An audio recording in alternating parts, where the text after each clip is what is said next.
जानकीने स्वतःच्या हट्टापायी आणि स्वतःच्या मनमर्जीने वडिलांच्या बोलण्यावर विश्वास ठेवून आपल्या नवऱ्याला घटस्फोट दिला. परंतु घटस्फोट देताना तिने मुलांचा विचार नाही केला, जो विचार रवीने तिच्या नवऱ्याने केला होता. परंतु आज अचानक कितीतरी वर्षानंतर तिला त्याचा पश्चाताप होत होता. आई आणि बाबांचा घटस्फोट होऊन 18 वर्ष झाली होती. त्या घटनेनंतर मी कधीच माझ्या वडिलांना पाहिले नव्हते. वेदिकाच्या मनात मात्र एकच विचार पुन्हा पुन्हा येत होता. तिच्या भावाचं ते पत्र तिच्या घरी का आलं होतं? एवढ्या वर्षानंतर असं काय घडलं असावं ज्याच्यामुळे तिच्या भावाने वेदिका आणि तिच्या आईला गावी बोलवलं?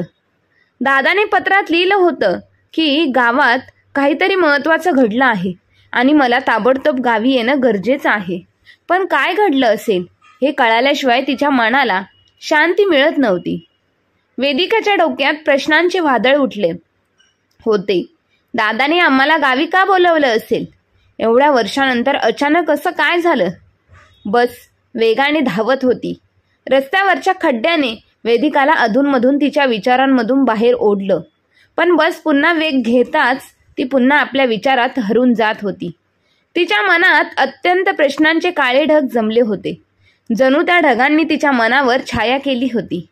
वेदिका तब्बल 20 वर्षानंतर आपल्या गावाकडे जात होती. ज्या ठिकाणी तिचा जन्म झाला होता त्या गावची तिला फक्त धुसूर आठवण होती. ती 4 वर्षांची असताना आईबरोबर मामाच्या घरी पुण्याला आली होती. त्यानंतर ती कधीच परत गावी गेली नव्हती. आई आणि बाबांचा घटस्फोट झाल्यानंतर तिच्या वडिलांशी तुटलेला संबंध कधीच जुळाला नव्हता. आता ह्या पत्रामुळे तिच्या आठवणींना नवा ठेच बसला होता. बसच्या खिडकीच्या बाहेर पाहतात ती मनातील प्रश्नांनी गळून गेली होती. बाजूला झोपलेल्या तिच्या आईकडे, जानकीकडे ती पाहत होती. आईला उठवून विचारावं का असा विचार तिच्या मनात आला, पण आई शांत झोपल्याचं पाहून तिने काही विचारलं नाही. खिडकीतून येणाऱ्या थंड वाराच्या झुळुकीत ती शांत बसली आणि डोळे मिटून जुने प्रसंग आठवू लागली. जानकी आणि रवीची ओळख 28 वर्षांपूर्वी पुण्याच्या एका कॉलेजमध्ये झाली होती. रवी कोल्हापूरचा होता. तो पुण्याला ग्रॅज्युएशनसाठी आला होता. तिथेच त्याची आणि जानकीची ओळख झाली. जानकी पुण्याचीच रहिवाशी होती. सुरुवातीला ओळखीचं नातं मैत्रीत बदललं आणि हळूहळू मैत्रीचे रूपांतर प्रेमात झालं. दोघांनी एकमेकांसोबत आयुष्य घालवण्याची स्वप्न पाहिली होती. कॉलेजचे दिवस संपेपर्यंत दोघे खूप आनंदी होते. पण कॉलेज संपल्यावर रवी गावी परत जाण्याच्या तयारीला लागला. त्याला ना सरकारी नोकरी करायची होती ना प्रायव्हेट. त्याला आपल्या गावी राहून शेती करायची होती. तो फक्त शिक्षणासाठी गाव सोडून आला होता, पण मनाने तो गावातच होता. गावची माती त्याला सोडत नव्हती. कॉलेज संपल्यानंतर रवीने जानकी समोर लग्नाचा प्रस्ताव ठेवला. जानकीच्या घरात आई वडील आणि मोठा भाऊ होता. तिने रवीची आणि तिच्या आई वडिलांची भेट घडवली आणि ती खूप आशावादी होती. पण त्या भेटीतून जे काही घडलं त्याने त्यांचे आयुष्यच बदलून गेले. जानकीचे वडील प्रतापराव पुण्यातील मोठ्या व्यापाऱ्यांपैकी एक मानले जायचे. त्यांची विचारसरणी थोडीशी कठोर आणि पारंपरिक होती. रवीला भेटल्यानंतर त्यांनी जानकीला स्पष्ट शब्दात सांगितलं, मी मेलो तरी तुझं लग्न त्या मुलाबरोबर लावून देणार नाही. वडिलांचा हा ठाम निर्णय ऐकून जानकीने त्यांना पुन्हा मनवायचा प्रयत्न केला नाही. ती थेट आपल्या आईकडे गेली, पण आईनेही तिच्या वडिलांच्या शब्दांना दुजोरा दिला. ती म्हणाली, तुझ्या बाबांनी जो निर्णय घेतला आहे तोच अंतिम आहे. आईचं बोलणं ऐकून जानकीला मोठा धक्का बसला, पण ती ठाम होती. ती रवीला म्हणाली, मी तुझ्याशिवाय आयुष्य जगू शकत नाही. लग्न केलं तर फक्त तुझ्याबरोबरच करीन. जानकीच्या या निश्चयाने रवी काळजीत पडला. त्याने तिला खूप समजविण्याचा प्रयत्न केला. तो म्हणाला, तू आपल्या आईवडिलांच्या विरोधात जाऊ नकोस. त्यांच्या मनाविरुद्ध पाऊल उचलणं योग्य नाही. पण जानकी आपल्या हट्टावर ठाम होती. रवीला माहीत होतं की तिचा हट्ट मोडणं शक्य नाही. शेवटी त्याने तिच्या प्रेमासमोर शरणागती पत्करली. आई वडिलांच्या इच्छेविरुद्ध जानकी आणि रवीचं लग्न झालं. लग्नानंतर रवीने तिला आपल्या गावी नेलं. रवीचे आई वडील अतिशय साध्या स्वभावाचे होते. त्यांनी जानकीचं अगदी प्रेमाने स्वागत केलं. गावभर जेवणाचं आयोजन केलं आणि सर्वांना आपल्याच मुलीसारखं जानकीचं कौतुक सांगितलं. लग्नानंतर रवी आणि जानकी खूप आनंदात राहू लागले. जानकीसाठी मात्र गावातलं जीवन एकदम नवीन होतं. तिने गावच्या वातावरणात स्वतःला सामावून घेण्यासाठी खूप प्रयत्न केले. रवी ही तिच्या ह्या प्रयत्नांत ओळखत होता आणि तिच्या छोट्या चुका दुर्लक्ष होऊन गोड हसत होता. लग्नाच्या दुसऱ्या वर्षी त्यांना मुलगा झाला. रवीच्या आईवडिलांनी त्याचं नाव सोहन ठेवलं. सोहन 2 वर्षांचा असताना त्यांना एक मुलगी झाली. मुलीचं नाव ही आजी आजोबांनी ठेवलं, वेदिका. या काळात प्रतापरावांना आपल्या नातवंडांविषयी कळालं. त्यांना मुलांना भेटण्याची तीव्र इच्छा झाली, पण त्यांच्या अहंकारामुळे ते कोल्हापूरच्या एका छोट्या खेड्यात जाऊन आपली मुलगी आणि जावयाला भेटायला तयार नव्हते. अखेर त्याने जानकीला पत्र लिहिलं. एवढ्या वर्षांनी वडिलांचं पत्र पाहून जानकी आनंदित झाली. तिनेही त्यांना उत्तर पाठवलं आणि सोहन व वेदिकाचे फोटोही पाठवले. फोटो पाहून प्रतापरावांच्या मनात मुलांना भेटण्याची इच्छा अधिकच तीव्र झाली. जानकीच्या भावाचं लग्न झालेल्या 4 वर्ष झाली होती, पण त्यांना मुलबाल होत नव्हतं. त्यामुळे प्रतापरावांना सोहन आणि वेदिकाला पुण्यात आणून त्यांच्याशी जवळीक साधायची इच्छा होती. प्रतापरावांनी जानकीला वारंवार पत्र लिहायला सुरुवात केली. प्रत्येक पत्रात त्यांनी जानकीला तिचं जुनं आयुष्य आठवायला लावलं. पुण्यातील परीसारखं जीवन सोडून तू या खेड्यात का राहत आहेस, असा टोमणा त्यांनी प्रत्येक वेळी मारला. त्यांनी पत्रांद्वारे जानकीच्या मनात हळूहळू रवी आणि त्याच्या कुटुंबाबद्दल विष कालवलं. जानकीला तिच्या निर्णयाबद्दल पश्चाताप व्हावा हा त्यांच्या प्रयत्नांचा उद्देश होता. पण प्रतापरावांना माहीत नव्हतं की जानकीच्या आयुष्यात खरा संघर्ष तर अजून सुरू व्हायचा होता. प्रतापरावांचे पत्र वाचून जानकी खूप गोंधळली होती. पत्रात असलेल्या शब्दांनी तिच्या मनात वडिलांची पूर्वीची प्रतिष्ठा आणि तिचं सध्या असलेलं आयुष्य याची तुलना सुरू झाली. प्रिय जानकी, या शब्दांनी सुरू झालेलं पत्र वाचताना तिच्या डोळ्यांसमोर पुण्यातलं आयुष्य आणि सध्याच्या गावातलं जीवन सारखं येत होतं. तू ज्या आयुष्याची स्वप्न पाहिली होतीस त्याचं काय झालं? तुझी मुलं गावात चांगलं शिक्षण घेऊ शकतील का? तू परत ये जानकी. तुझ्या भविष्याचा आणि मुलांच्या भविष्यासाठी विचार कर. ह्या वाक्याने जानकीच्या मनात वादळांचे विचारांचे वादळ निर्माण केलं होतं. ती दिवसेंदिवस अस्वस्थ होत गेली. वडिलांच्या प्रत्येक शब्दाचा तिच्या मनावर खोल परिणाम होत होता. ती आतून तुटत चालली होती. वडिलांनी दाखवलेल्या महत्वाकांक्षेच्या आठवणीने तिच्या मनात प्रश्न उभे केले होते. तिने रवीशी लग्न करून चूक केली का? तिच्या हट्टामुळे ती आयुष्यातल्या एका मोठ्या संधीपासून वंचित राहिली का? मुलांच्या भविष्यासाठी ती गावात राहणं योग्य आहे का? या विचाराने तिचा स्वभाव पूर्णतः बदलला. ती चिडचिड करू लागली. रवीशी सरळ बोलणं टाळू लागली. शेवटी तिने रवीसमोर पुण्यात शिफ्ट होण्याचा प्रस्ताव मांडला. तिने मुलांच्या शिक्षणासाठी अनेक युक्तिवाद केले, पण रवीने शांतपणे स्पष्ट केलं की तो गावातच राहून मुलांचे भविष्य घडवेल आणि त्यांच्या शिक्षणासाठी सर्वोत्तम प्रयत्न करेल. रवीचे उत्तर ऐकून जानकी आणखीनच चिडली. वडिलांचे शब्द तिच्या मनावर खोलवर रुतले होते. ती मनातून रवीच्या निर्णयाशी सहमत नव्हती, पण तिला माहीत होतं की रवीला पाठवणं कठीण आहे. त्यामुळे तिने आपल्या विचारांमध्ये गुरफटून स्वतःला त्रास द्यायला सुरुवात केली. तिचा सासरच्यांशी वागताना तोच त्रास दिसू लागला. शेवटी तिने मोठा निर्णय घेतला. तिने आपल्या सामानाची बांधाबांध केली आणि मुलांना घेऊन पुण्याला निघायचं ठरवलं. तिच्या मनात मुलांसाठी चांगलं शिक्षण, सुरक्षित भविष्य आणि वडिलांचं सहकार्याचं स्वप्न होतं. तिने रवीला कळवलंही नाही. रवीला वाटलं की ती राग शांत झाल्यावर परत येईल. त्याला तिच्यावर विश्वास होता, कारण तो तिच्या प्रेमाला ओळखत होता. या कालावधीत रवी गप्प राहिला. त्याच्या मनात शंका, चिंता आणि जानकीबद्दल प्रेम एकाच वेळी धडपडत होतं.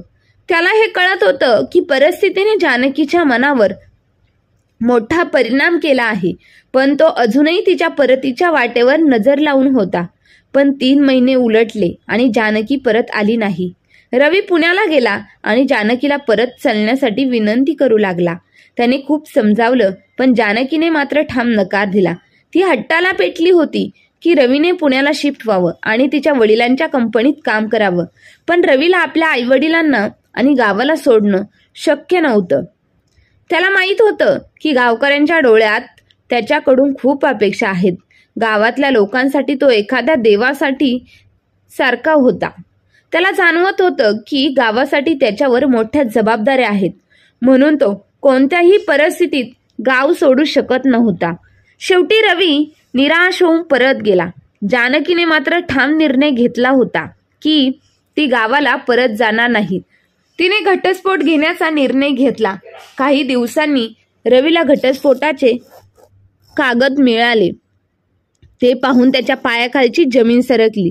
तो गोंधळून गेला, पण काहीच करू शकत नव्हता. त्याला समजत होतं की आता जानकी कायमची दूर होणार आहे. दोन्ही मुलं जानकी जवळ असल्यामुळे रवीने मुलांसाठी कोर्टात केस लढवण्याचा निर्णय घेतला. केस 2 वर्षापर्यंत चालली आणि शेवटी कोर्टाने घटस्फोटाला मंजुरी दिली. वेदिका लहान असल्याने तिची कस्टडी जानकीला मिळाली, तर सोहनची कस्टडी रवीला मिळाली. सोहन आपल्या वडिलांसोबत गावात राहू लागला. रवीने त्याच्या शिक्षणापासून तर ते राहणीमानापर्यंत सर्व गोष्टींची काळजी घेतली. त्याला आईच्या प्रेमाची कधीच उणीव भासू दिली नाही, परंतु रवीला आपल्या मुलीची सतत आठवण येत असे. रात्री जानकी आणि वेदिकाचे फोटो बघून तो एकटा रडत असे.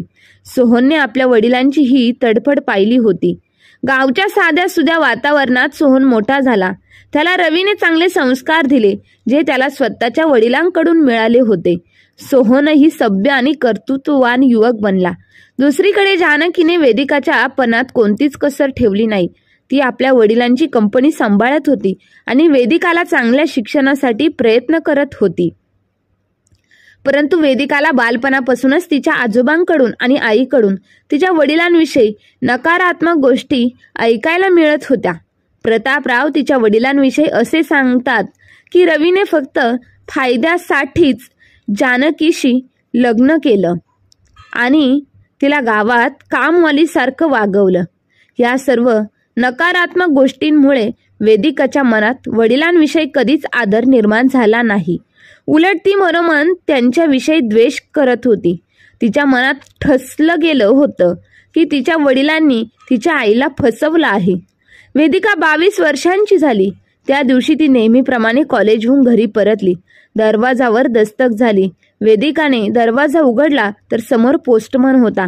त्याने तिच्या हातात एक लिफाफा दिला. वेदिकाने तो लिफाफा घेतला.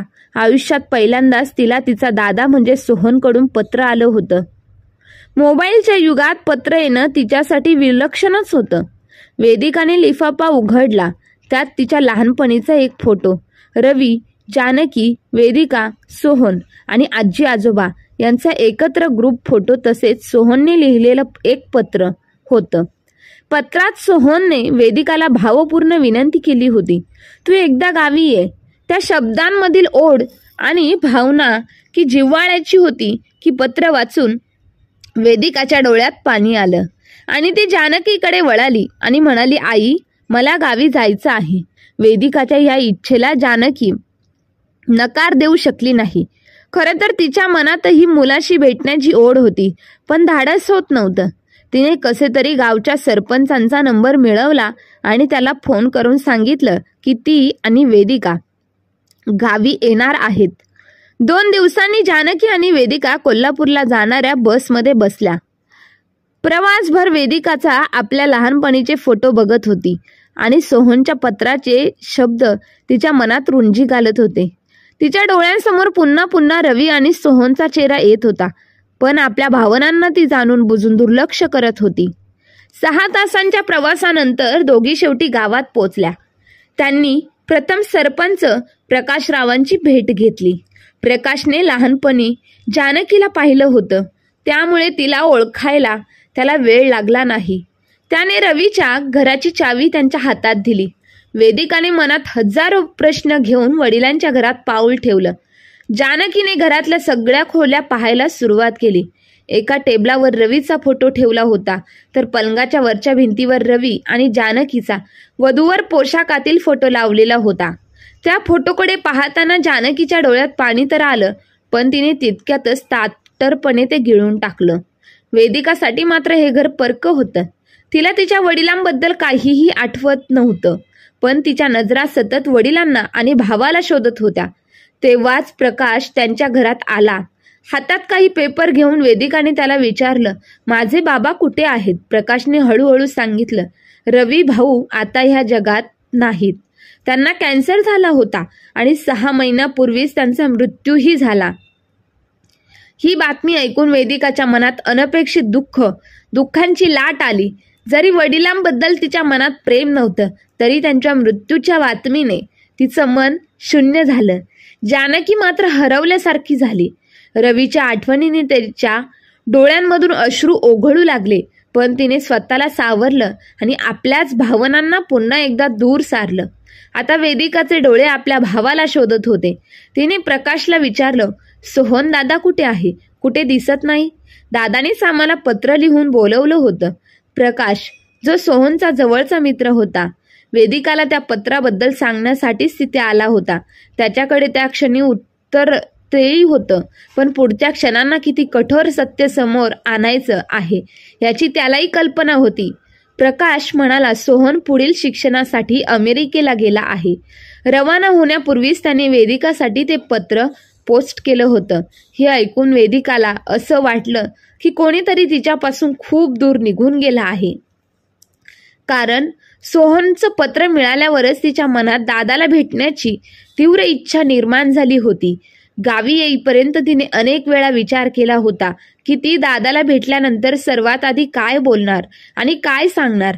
थोडा वेळ शांत राहिल्यानंतर वेदिका प्रकाशला म्हणाली, दादाने पत्रात लिहिलं होतं की गावी काहीतरी महत्वाचं आहे आणि म्हणूनच मला इथं येणं गरजेचं आहे.